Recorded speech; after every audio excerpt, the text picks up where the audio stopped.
Sobat Nyala, tadi kan sudah mendengar data-data yang mengkhawatirkan yang disampaikan oleh Mas Jui ya. Sebenarnya pengen juga gitu rasanya kita tahu gimana sih caranya terbebas dari yang namanya akhir bulan. Gimana sih caranya kita bisa jadi orang yang financially fit. Jadi fit gitu semuanya, mental kita, dompet kita, fisik kita. Mungkin aku mau nanya dulu ke Mbak Inggit nih. Tadi kan udah ngasih spoiler tipis-tipis pas kita ngobrol bareng sama Mas Kun ya. Yang mengkhawatirkan sudah. Tapi kan anak zaman sekarang maunya positive vibes dong. Coba boleh diberikan bocoran-bocoran atau share ke Sobat Nyala yang ada di sini. Ada gak sih sebenarnya temuan positif yang bisa membuat kita jadi lebih optimis dalam menyusun rencana keuangan kita? Ya, baik, selamat sore sekali lagi rekan-rekan semua. Jadi untuk studi yang kita lakukan tahun ini tentu saja ada kabar baiknya ya. Jadi yang pertama memang adalah overall score. Jadi overall score Financial Fitness Index ini sebetulnya mengalami kenaikan dari tahun-tahun sebelumnya. Nah pastinya progres ini walaupun kecil tetap harus kita syukuri ya, karena tadi walaupun financial basic agak terkendala, tapi ternyata di masalah security karena mungkin ada pandemi ya, jadi kesadaran tentang memiliki dana darurat ataupun untuk terutama untuk terjadinya penyakit kesehatan itu udah lumayan membaik ya. Jadi itu patut kita syukuri. Nah yang kedua setelah tadi secara overall sudah baik, ternyata sehat finansial itu bisa dilakukan, bisa didapatkan, dan bisa diperjuangkan oleh semua kalangan begitu. Karena dari data kita juga terlihat bahwa baik yang muda maupun yang slightly older, ataupun yang dengan income yang masih rendah, sedang, dan sudah tinggi, itu bisa kok berjuang untuk meningkatkan financial fitness-nya begitu. Asalkan tentu saja mengedukasi diri dan tadi ya punya mindset yang baik, yang sehat begitu Mbak. Bisa diperjuangkan itu sesuatu yang harus di-highlight ya. Berjuang, betul. Karena itu nggak turun dari langit ya, harus diusahakan benar-benar untuk bisa sehat. Tuh, jadi kabar baiknya adalah semua orang bisa asal mau berjuang dan berusaha. Ini ngomongin pandemi tadi sempat di-mention juga sama Mbak Inggit. Ketika pandemi akhirnya orang mulai sadar terhadap security. Gimana sih cara memproteksi keuangan pribadi kita masing-masing. Tapi selain security yang juga membuat orang lain tersadar, orang-orang juga sadar kalau butuh banget yang namanya traveling lagi. Karena gimana, 2 tahun lebih di rumah saja semuanya terbatas. Apalagi orang-orang yang terbiasa keluar, ekstrovert gitu ya, butuh ketemu orang. Akhirnya cenderung banyak anak muda yang melakukan namanya travel revenge. Wah traveling terus. Yes. Gimana kira-kira travel revenge ini kaitannya dengan kesehatan finansial Mbak Inggit? Yes, ini juga fenomena yang menarik banget. Karena kita itu di survei ini juga menanyakan arti kaya. Jadi kalau bagi anak muda, kaya itu yang kaya apa sih? Atau yang seperti apa gitu ya. Memang yang paling utama kaya itu masih punya physical atau material barang-barang seperti rumah, barang branded, mobil itu masih utama. Tapi satu yang menarik, traveling itu menjadi naik gitu ya, yang menganggap orang yang bisa traveling kemana-mana seperti tadi udah disentil dikit oleh Mas Jui, itu juga jadi definisi kaya. Naik 3,5 kali lipat yang mengatakan bisa traveling itu adalah kaya.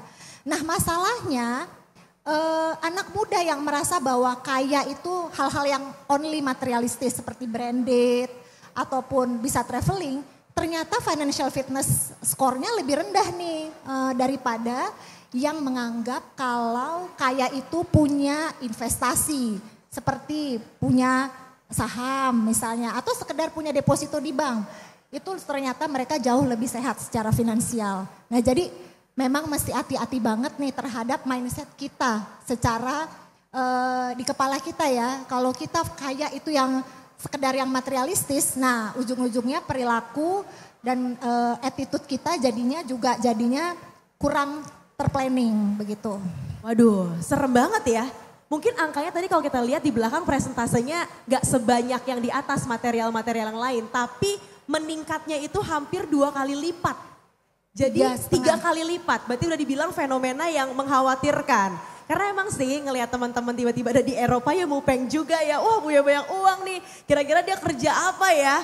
Nah kalau gitu Mbak Nana, sebenarnya kenapa ya fenomena kayak gini kok bisa terjadi? Kenapa anak-anak muda zaman sekarang akhirnya tuh punya persepsi yang salah tentang menjadi kaya? Penyebabnya apa kira-kira?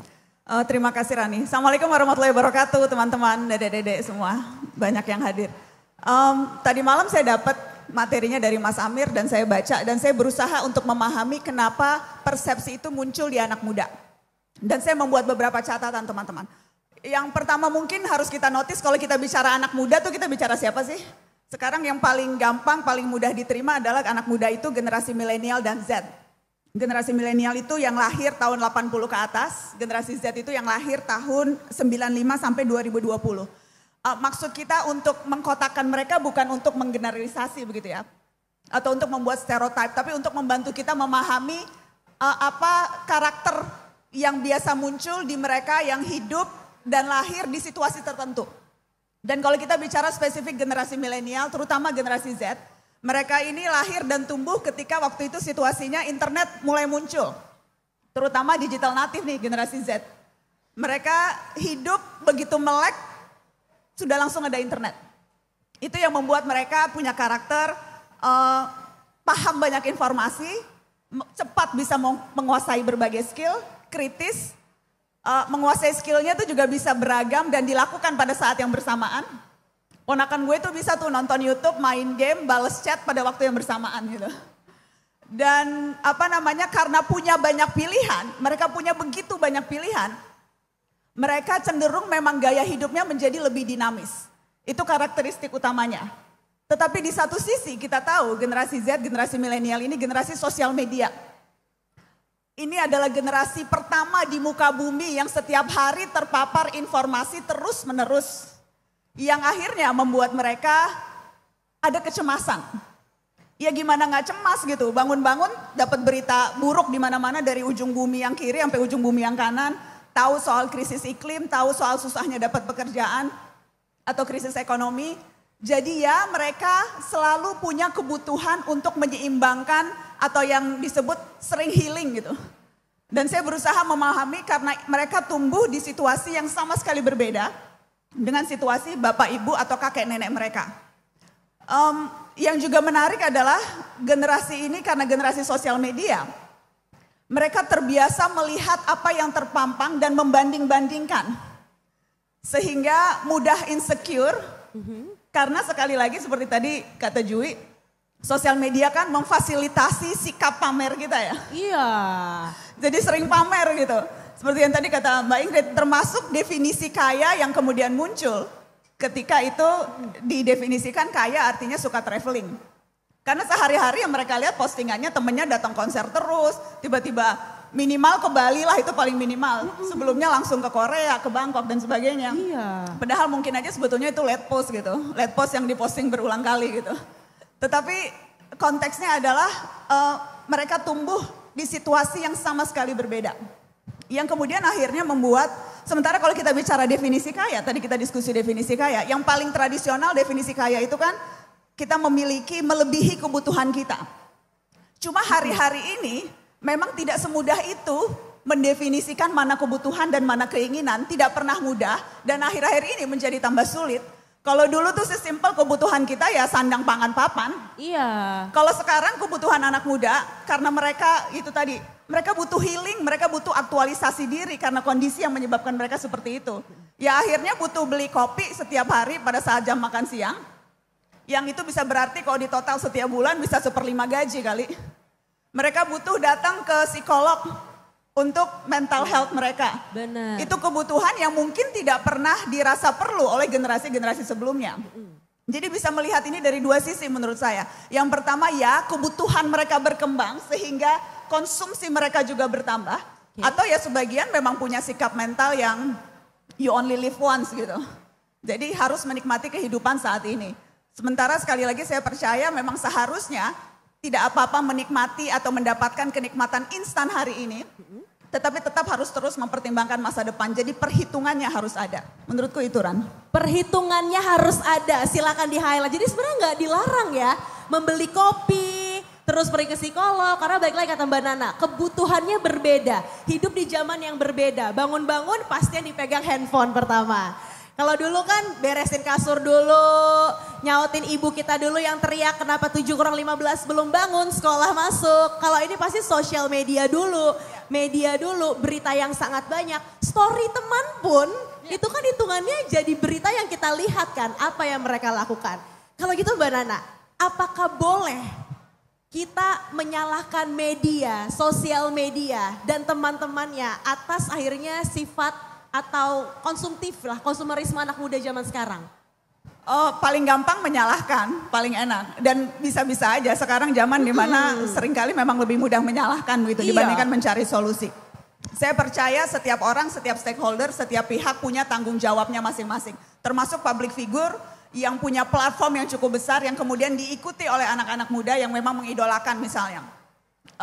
Mereka yang kita tahu sekarang ada banyak sekali konten-konten kreator yang spesifik bicara soal financial literacy dan mereka spesifik memberikan edukasi untuk itu dan itu yang bisa mereka lakukan. Kalau bicara peran media secara umum ada banyak teman-teman saya nih peran media secara umum kan apa ya? Membentuk pikiran yang rasional begitu. Merangsang pikiran rasional dari audiens mereka. Dan itu bisa di berbagai bidang, apakah kebijakan publik, apakah isu ekonomi, apakah gaya hidup. Jadi memang ya seharusnya mitos-mitos soal gaya hidup yang tidak, yang apa namanya fantasi kemewahan yang berlebihan itu memang seharusnya tidak melulu ditonjolkan oleh media. Saya sependapat dengan itu. Yang perlu dilakukan sekali lagi adalah membentuk, karena kan tugas media salah satunya menyajikan informasi yang penting menjadi menarik. Yes. Semakin berkualitas informasi yang diberikan, semakin berkualitas pilihan-pilihan hidup yang bisa diambil oleh pembaca atau oleh audiens kita. Jadi membentuk sikap mental kritis, kemudian juga menunjukkan bahwa untuk mencapai kekayaan itu definisinya beragam. Kalau buat saya pribadi misalnya ya, kaya itu dulu Abi Quraish tuh selalu bilang, kaya itu bukan hanya besar tapi juga penuh. Ibarat lingkaran, besar atau kecilnya itu akan 360 derajat. Jadi penuhnya itu ditentukan oleh kepuasan hati kita atas usaha halal dan maksimal yang kita lakukan. Jadi semakin kita puas, semakin kita kaya, semakin kita merasa tidak puas hati, semakin kita tidak pernah akan merasa kaya. Nah, definisi-definisi itu kemudian yang saya tahu pasti berbeda-beda di setiap orang. Tapi saya percaya generasi muda sekarang, terutama generasi Z yang sangat mementingkan balance, life work balance, generasi milenial juga penting kesehatan mental. Buat mereka kekayaan itu seharusnya tidak disempitkan hanya semata berapa banyak jumlah rekening yang mereka punya. Atau berapa banyak postingan konsumtif. Tapi juga kaya ide, kaya wawasan, termasuk kaya pemahaman bagaimana mewujudkan mimpi. Dan realistis kalau kita bicara mimpi teman-teman, mimpi ya harus ada biayanya. Cara kita mewujudkan mimpi ya harus punya strategi. Termasuk salah satunya strategi bagaimana kita mengelola uang kita. Dan itu yang terus menerus diusahakan oleh berbagai pihak termasuk yang kita usahakan sama-sama hari ini lewat Mas Amir dan teman-teman. Terima kasih sekali Mbak Nana, tepuk tangan dulu untuk pemaparannya Mbak Nana. Jadi semakin kita merasa penuh disitulah kaya. Gak harus dari uang yang begitu banyak tapi kepuasan atas hal-hal kecil yang kita lakukan sehari-hari. Goal-goal kecil yang tercapai karena usaha kita sendiri. Tapi kalau misalnya, yes akhirnya saya sudah bisa mencapai titik A. Ngelihat teman bisa B kok rasanya jadi kurang. Nah di situ berarti kekayaan itulah yang harus dipertanyakan. Dan bentuknya banyak sekali teman-teman. Jadi kalau di sini ya ampun gimana ya. Ini teman saya kesininya naik mobil pribadi diantar supir. Saya naiknya ke Transjakarta. Jangan merasa lebih miskin karena belum tentu. Karena definisi kaya untuk setiap orang berbeda-beda. Dan tadi kita di sini bareng-bareng mau memperjuangkan itu. Kalau begitu langsung saja saya mau ke Mas Amir nih soal memperjuangkan kekayaan. Sebenarnya ada nggak sih ya Mas yang menunjukkan seberapa sehat finansial mereka yang mau mengedukasi diri? Apakah berbeda? Terus akankah ada bisa kita lihat gitu ya peranan institusi perbankan untuk mensupport hal ini supaya skor kesehatan finansial Indonesia tuh bisa meningkat lebih baik lagi terutama di generasi muda. Ya jadi kalau kita lihat dari Financial Fitness Index yang udah kita lakukan 3 tahun ini, ada satu benang merah yang kita melihat menjadi sebuah harapan gitu ya buat semua kalangan dari yang berbagai macam income level untuk anak muda. Karena sebenarnya mau dia pendapatannya lebih besar, gajinya lebih besar, atau kekayaannya lebih besar, tidak menjadi jaminan dia lebih sehat finansial. Tapi sebenarnya ini adalah justru bagaimana dia menyikapi kesehariannya. Dan dari riset yang sudah dilakukan, konsisten setelah 3 tahun, kita melihat bagi mereka yang sering terpapar, lihat video, baca, pengen tahu, ikutan kelas seperti ini, terekspos oleh sosial media, follow-nya narasumber yang bagus kayak mungkin follow Mbak Nana gitu ya, dan media-media Mbak Nana yang memang memberikan inspirasi yang positif, kecenderungan angka skor finansial mereka itu lebih bagus. Artinya memang apa yang kita tiap hari konsumsi itu akan mempengaruhi bagaimana kita bersikap. Karena knowledge kita akan nambah, termasuk habit dan mindset kita akan berubah. Lalu kita juga lihat mereka yang sering berkonsultasi secara formal finansial, artinya mereka punya plan gitu ya. Otomatis tadi kalau kita bilang, yang saya suka dari kata-kata Mbak Nana, ya itu mesti ada strategi untuk mewujudkan mimpinya. Otomatis kalau dia punya goal, dia punya plan, punya kecenderungan skor yang lebih bagus. Dan kita juga lihat mereka-mereka yang mencatat, punya budgeting, punya habit finansial yang bagus, punya kecenderungan skor juga yang bagus. Artinya mereka tidak impulsif.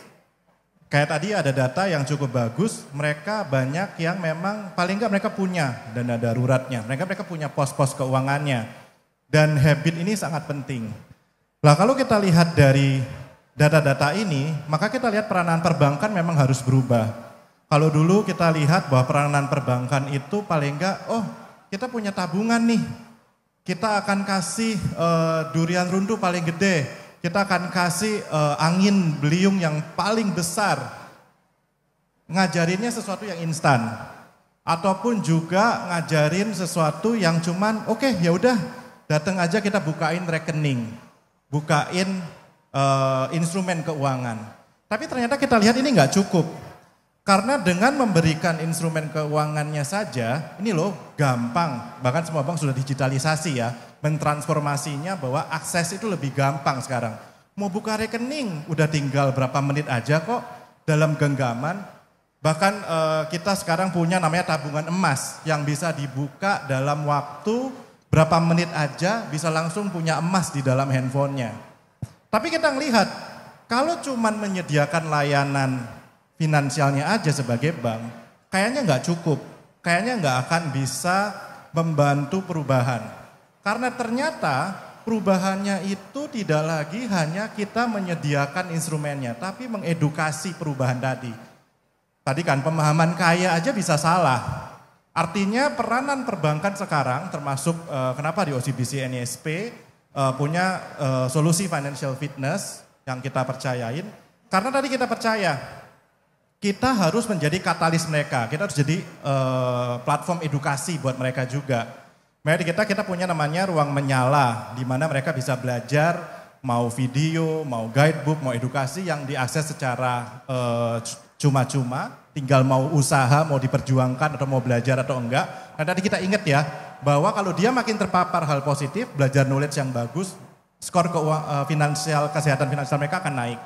Kedua adalah kita juga sediakan financial advisor, financial planner yang bisa diakses juga oleh para sobat nyala. Mereka bisa diskusi gitu. Paling enggak mereka tahu, oh keadaan saya kayak begini. Dan kita punya check up yang benar-benar dengan sangat mudah. Dia bisa bandingkan nilai dia pribadi dengan nilai Indonesia. Apakah dia justru di bawahnya nilai rata-rata Indonesia atau di atas. Karena sebenarnya rata-rata Indonesia itu kalau dibilang menaik, tadi kita lihat 3 tahun angkanya menaik terus, yang meskipun naiknya tipis-tipis gitu ya, 1%.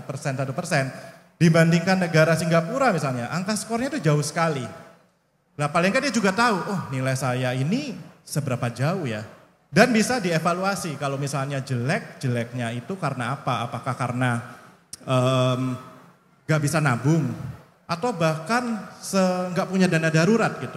Nah simptom-simptom ini yang kita pengen ajarkan ke lebih banyak anak muda Indonesia. Kayak cek kesehatan aja, paling gak tahu kadar kesehatan kolesterol dan apa, tapi kesehatan finansial. Karena anyway apapun yang kita lakukan ujung-ujungnya duit. Jadi paling nggak tahu hasil check up-nya. Kurang lebih itu. Kenapa peranan perbankan menurut saya harus berubah. Dan OCBC NISP percaya komitmen kita kenapa kita selalu edukasi indeks ini. Dan kenapa ada solusi-solusi edukasi yang kita berikan supaya ada perubahan lah. Mudah-mudahan nanti bantu juga teman-teman public figure, teman-teman media kayak Mbak Nana, teman-teman praktisi, riset dan segala macam. Karena kami percaya perubahan ini nggak bisa cuma dari 1-2 stakeholder. Ini satu perubahan yang mendasar dan benar-benar harus bareng-bareng supaya Indonesia lebih sehat finansial gitu. Benar, nih kalau Sobat Nyala bisa lihat di belakang sini ya.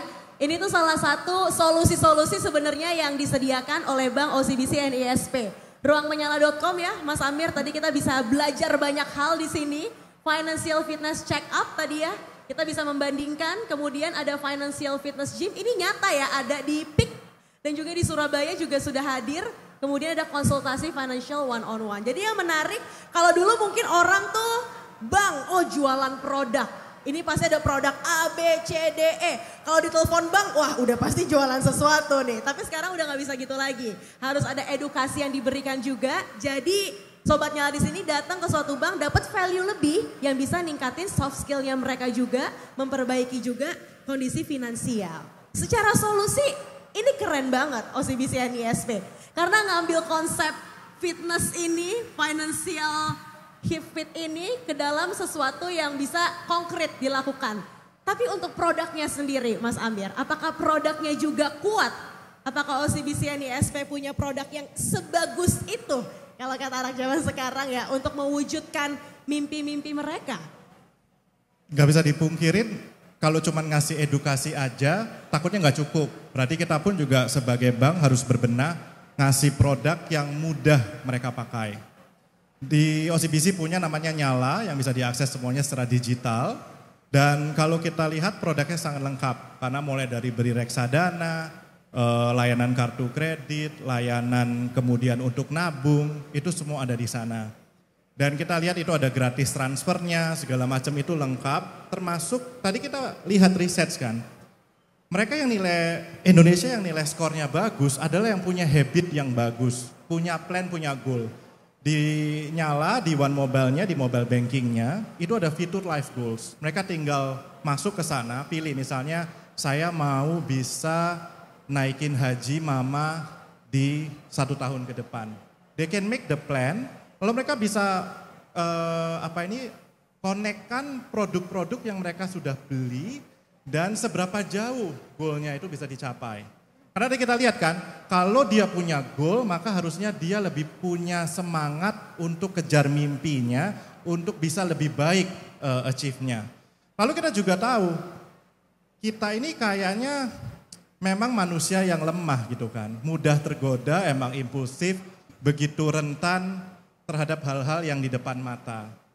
Maka sebagai bank, kayaknya kita juga harus, istilah kita bilang gimana ngejorokin nasabah kita, customer kita, generasi Indonesia supaya lebih otomatis.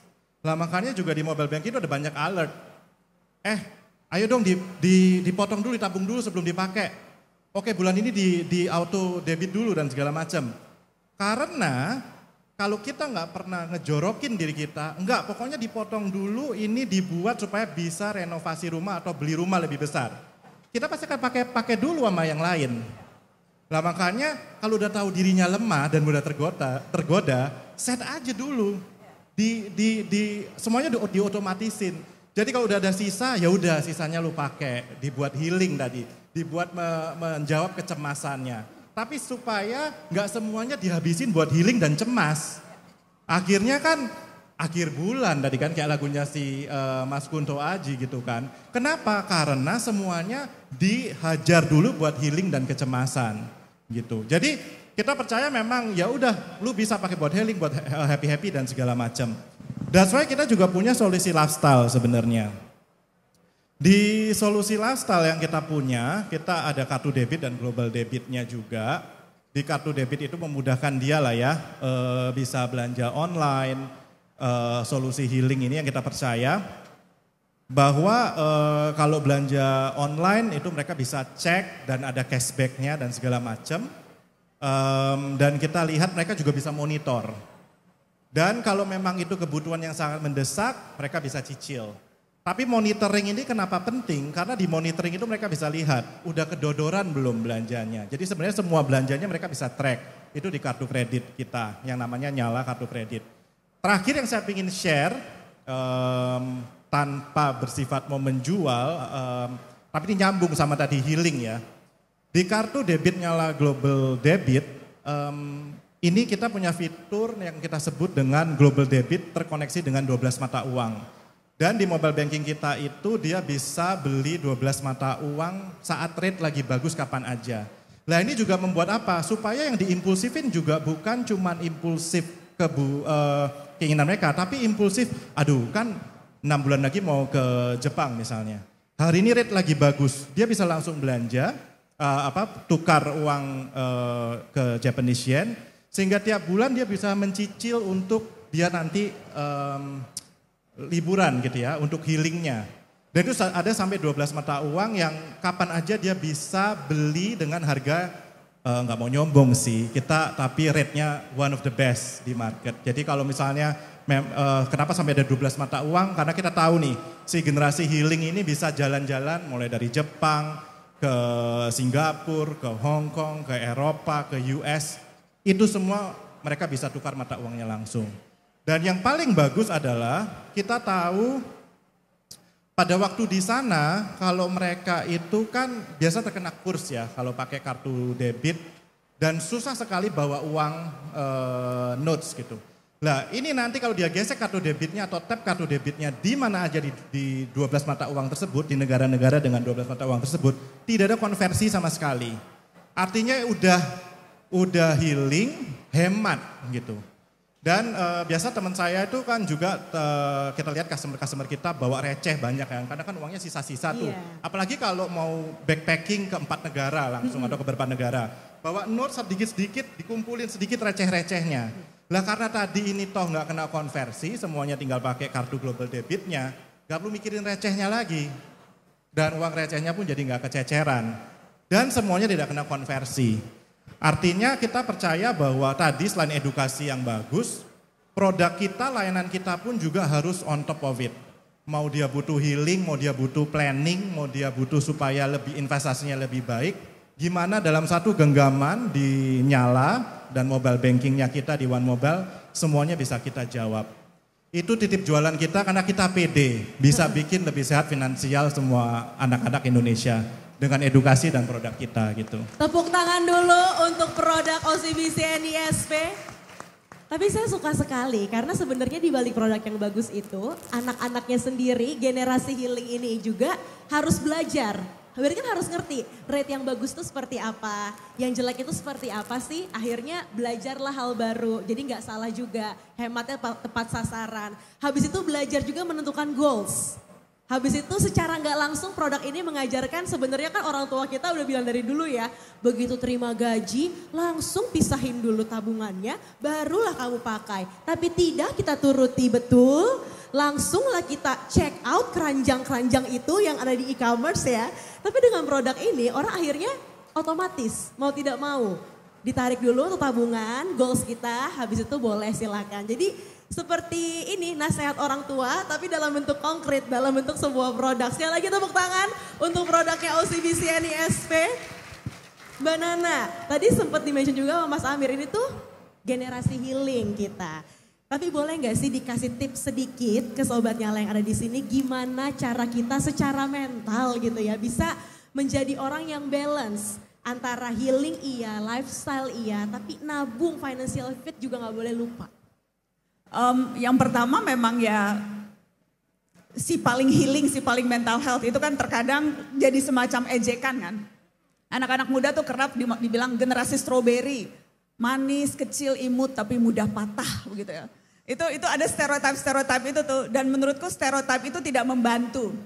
Yang membantu adalah melihat kebutuhan mereka dan yang dilakukan oleh OCBC NISP seperti itu. Melihat kebutuhannya, healing itu kebutuhan bagi generasi mereka yang memang dipenuhi kecemasan sedemikian besar. Dan kemudian membantu untuk menavigasi mengatur bagaimana bikin uang, manage uang, dan melipat gandakan uang. Kan secara sederhana kan itu kan kalau kita bicara soal financial literacy, salah satunya itu. Nah, yang saya mau bilang kebutuhannya healing dan memang perlu, jadi instant gratification itu memang harus ada. Dan saya pernah dapat satu teori tuh, kita ngabisin 100.000 sekarang dibandingkan dengan kita tahan-tahan gitu 100.000-nya untuk nabung. Pada saat muda gak apa-apa dipakai sekarang 100.000-nya. Karena 10 tahun dari sekarang, kepuasan dan kenikmatan yang kita dapatkan dari konversi 100.000 itu akan semakin berkurang nilainya dibandingkan yang kita dapatkan sekarang. Nah, tetapi memang penting sekali lagi mengatur itu menjadi balance. Dulu banget saya pernah baca satu buku Robert Kiyosaki yang sampai sekarang menurut saya masih relevan. Begitu dapat duit, pay yourself first. Ini sama seperti nasihat orang tua kita. Cuma ketika dulu nasihat orang tuanya kan seolah-olah nabung dulu ya. Seolah-olah nabung itu bukan untuk kepentingan kita. Sementara kalau mindsetnya kita ubah, begitu dapat duit 10%, we pay ourselves first. Ketika kita nabung, itu kita membayar diri kita dulu loh. Baru kemudian bayar utang-utang yang lain. Atau kemudian baru alokasikan untuk yang lain. Itu yang pertama menurut saya. Jadi mengubah mindset, nabung itu membayar diri kita. Supaya masa depan kita tuh nanti yaitu uang yang kita tabung untuk diri kita begitu. Uang yang kita bayarkan untuk diri kita, itu yang pertama. Dan yang kedua menurut saya juga penting untuk selalu mencatat pengeluaran sih teman-teman. Dikumpulin tuh struknya. I know it takes time. Itu memang terkadang dirasa menyusahkan. Tapi sekali lagi teknologi dan aplikasi yang ada di sini dan produk-produk yang ditawarkan, salah satunya ditawarkan oleh CBC, itu membantu kita untuk memudahkan kita menghitung pengeluaran kita berapa. Karena begitu kelihatan tuh hitam di atas putih, oh ternyata gue ngabisin segini ya untuk gaul, ternyata gue ngabisin segini. Begitu itu terlihat hitam di atas putih angka-angkanya, itu mindset kita pasti berubah kok. Jadi sekali lagi teknologi itu memudahkan kita untuk menavigasi berbagai hal dalam hidup termasuk untuk memanage uang kita. Jadi gunakan berbagai perangkat teknologi, aplikasi yang ditawarkan untuk memudahkan itu. Dan yang menurut saya juga penting nih buat anak-anak muda nih, justru karena masih muda, buka tabungan, buka produk, buka investasi, buka investment account justru ketika belum terlalu ada mental barrier nih. Semakin tua kita semakin takut biasanya, semakin merasa aduh nanti kalau gagal gimana ya, aduh gak paham nih. Justru karena masih muda, adventurous feelingnya masih tinggi, masih berani ngambil resiko, justru pada saat itu harus mulai dari sekarang untuk investasi dan menggunakan berbagai produk dan layanan yang memang bisa ditawarkan oleh institusi perbankan yang bisa kita percaya. Dan yang terakhir menurut saya kalau kita bicara investasi, saya mengulang apa yang tadi dikatakan Mas Amir, invest on yourself. Ada tuh kutipan, if you spend your money in your head, no one can take it away from you. An investment in knowledge always pays the best interest. Jadi ketika OCBC NISP mengedukasi konsumennya, mengedukasi publik, itu sebetulnya suatu investasi. Investasi yang tidak akan pernah bisa dicopet oleh siapapun, karena investasi itu akan tinggal di kepala kita. Jadi menurut saya juga penting selain memanage uang, investasi juga dengan baca buku, dengan diskusi. Datang seperti ini, ikut financial literacy, atau ngecek berbagai hal. Sekali lagi memanfaatkan fasilitas yang ditawarkan membuat kita semakin siap, itu sih. Banyak sekali sebenarnya insight-insight yang bisa kita dapatkan ya. Yang pertama, simple banget soal mindset. Ketika kita nabung untuk diri kita sendiri, jangan jadiin beban.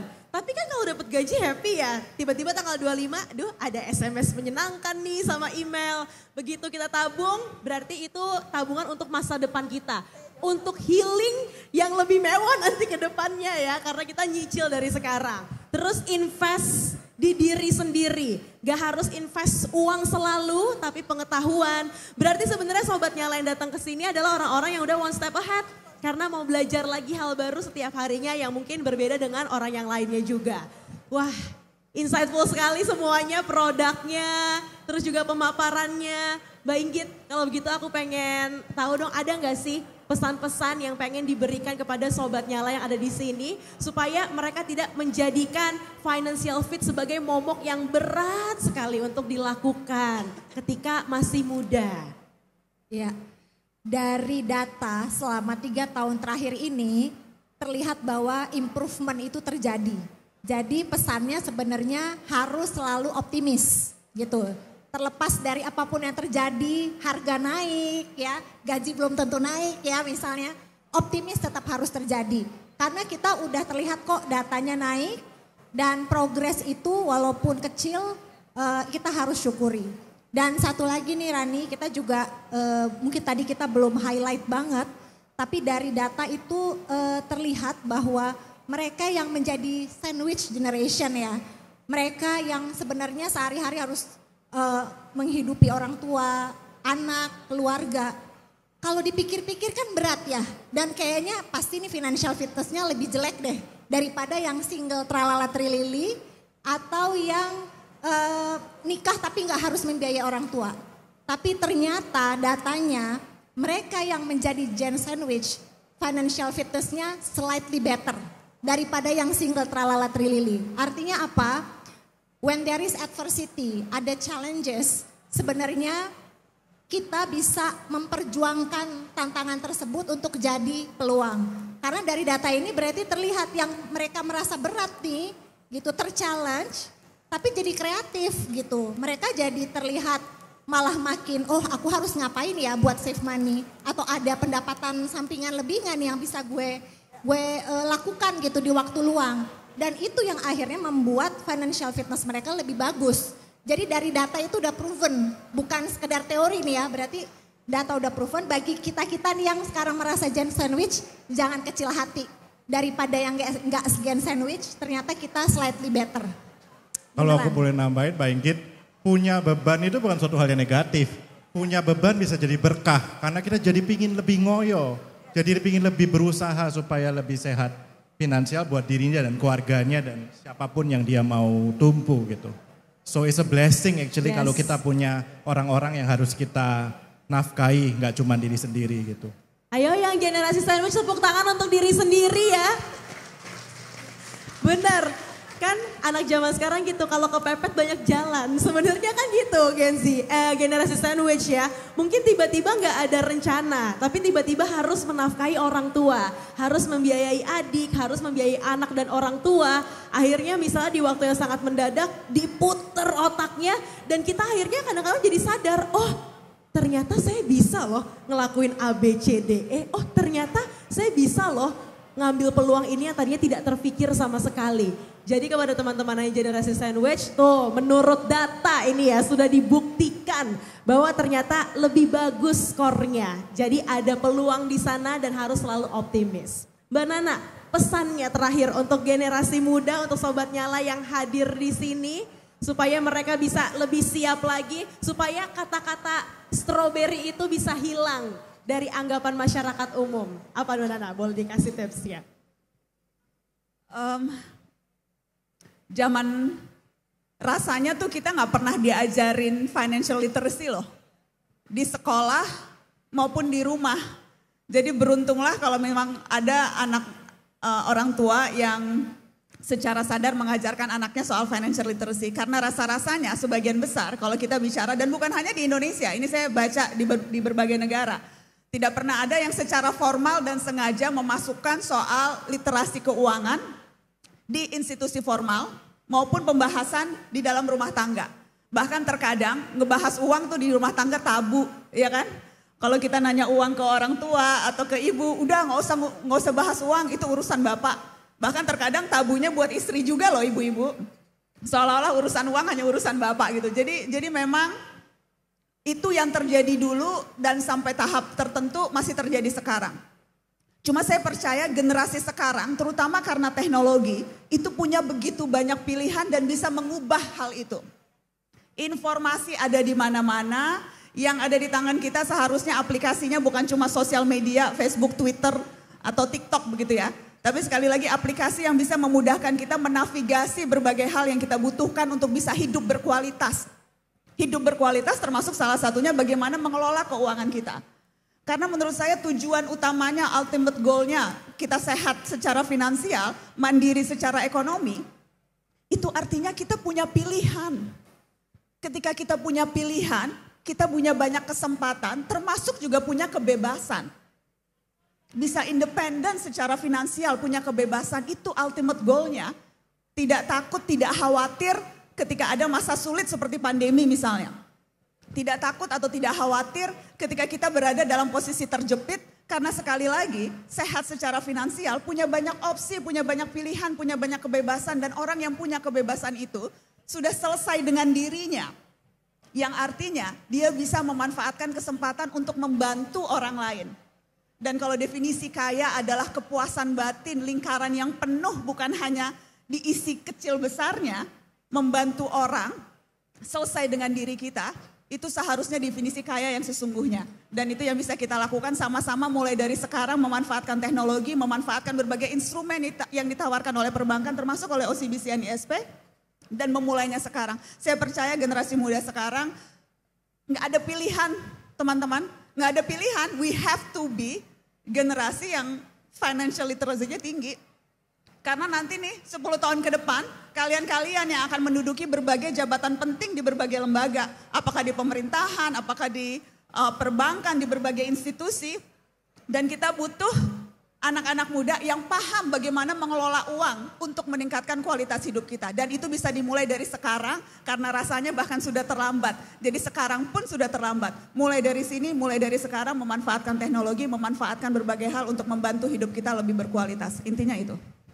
Terima kasih sekali, Mbak Nana. Kita kasih tepuk tangan untuk ketiga narasumber kita. Mbak Inggit, Mas Amir, dan juga Mbak Nana. Itu dia, jadi perbanyak knowledge dan itu dia gunakan teknologi sebaik mungkin. Pilih aplikasi, belajar, terus perbanyaklah pengetahuan dari manapun. Karena kita pertama awalnya mungkin niatnya membantu diri sendiri. Tapi kemudian lingkarannya membesar menjadi membantu orang lain yang di sekitar kita dulu. Membesar lagi sampai nggak sadar akhirnya kita berperan untuk kemajuan Indonesia juga ke depannya.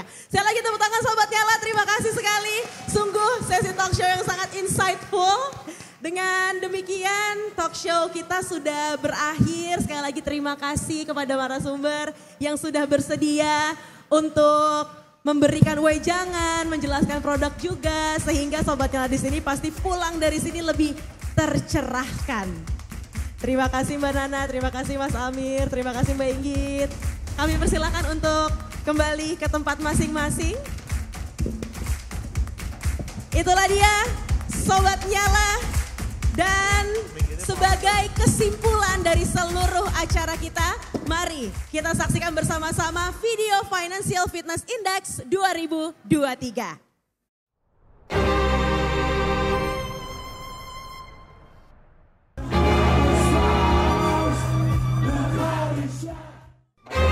Sudah menjadi hal yang biasa bagi masyarakat DKI Jakarta.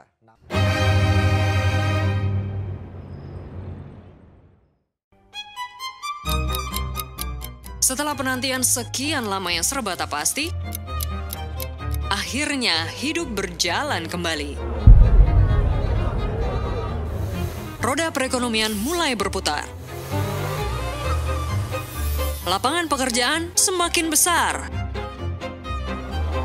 Pendapatan masyarakat mengalir lancar. Pertanda Indonesia telah kembali menyala. Tapi tetaplah waspada, jangan kebablasan. Karena belum semua pertanyaan punya jawaban. Jadikan hari kemarin sebagai pelajaran untuk selalu ingat masa depan. OCBC NISP Financial Fitness Index tahun ini menunjukkan skor masyarakat Indonesia mengalami peningkatan. Tapi untuk raih kemerdekaan finansial, masih banyak hal yang harus kita kendalikan. Traveling ala Sultan bukanlah suatu yang harus kita banggakan. Katanya, finansial bukan lagi halangan. Tapi, dana darurat apa sudah di tangan? Banyak aksi spekulasi investasi sana-sini, biar bisa dibilang ahli. Walau kita impulsif, bukan berarti kita jauh dari financially fit. Banyak beban dan tanggungan, bukan berarti kita jadi yang terbelakang. Dana darurat, pendapatan pasif, dan investasi. Jangan cuma jadi janji buaya. Jadi, siapkah kamu menyangga masa depan bangsa? Thank you.